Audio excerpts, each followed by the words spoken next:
Tonight, the candidates battle over the issues. I will defend Planned Parenthood.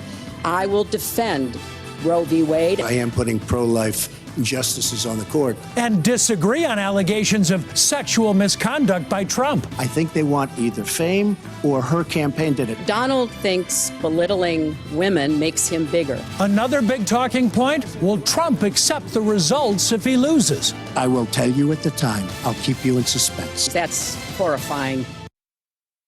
This was the third and final debate for the presidential candidates. Yeah, they stuck to the issues for the most part, but still got in their jabs. Political specialist Sean Boyd joins us tonight. And Sean, maybe the biggest headline of the night is Trump saying that he's not sure that he will accept defeat. Yeah, it was shocking even for Donald Trump. He said he would keep us in suspense, maybe more than any other debate. This one highlighted the stark difference in the candidates' positions on some of the country's most emotional issues. But the most extraordinary moment of the debate, without question, was when Donald Trump was asked if he would accept the will of the people.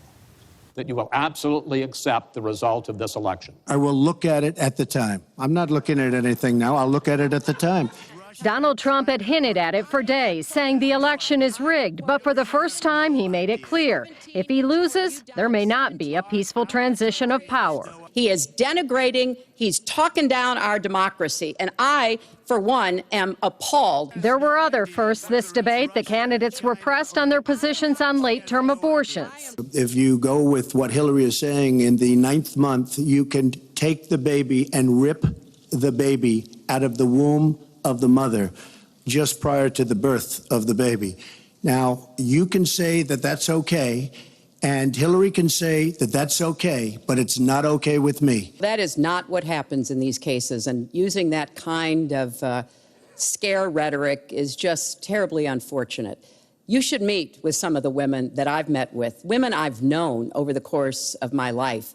This is one of the worst possible choices that any woman and her family has to make. This debate also unpacked their positions on border security and the U.S. relationship with Russia in a way others haven't. Clinton was asked about a hacked email of a speech she gave where she said her dream was open borders. Is that your dream, open borders? Well, if you went on to read the rest of the sentence, I was talking about energy. So I actually think the most important question of this evening, Chris, is finally, will Donald Trump admit and condemn that the Russians are doing this and make it clear that he will not have the help of Putin in this election, that he rejects Russian espionage. That was a great pivot off the fact that she wants open borders. She wants open borders. Now we can talk about Putin. Do you condemn any interference by Russia in the American election? By Russia or anybody else. You condemn their interference? Of course I condemn. Of course I can. I don't know Putin.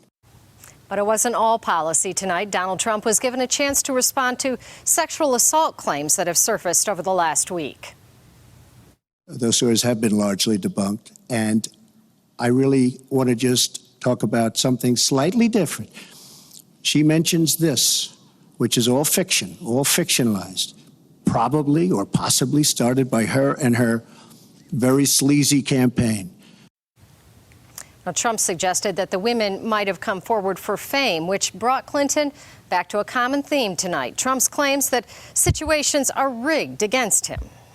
He lost the Iowa caucus. He lost the Wisconsin primary. He said the Republican primary was rigged against him. Then Trump University gets sued for fraud and racketeering. He claims the court system and the federal judge is rigged against him. There was even a time when he didn't get an Emmy for his TV program 3 years in a row, and he started tweeting that the Emmys were rigged against him. Should have gotten it. This is a mindset. This is how Donald thinks. While this debate didn't ignore the scandals, it really did focus on issues. It started with the Supreme Court. Both the candidates admitted they would appoint justices that agree with their positions, and it ended with debt and entitlements. Neither of the candidates had good solutions to those. Yeah, it was an intense night. Yeah, sure was. Ballots in the mail. All right. Thanks, Sean.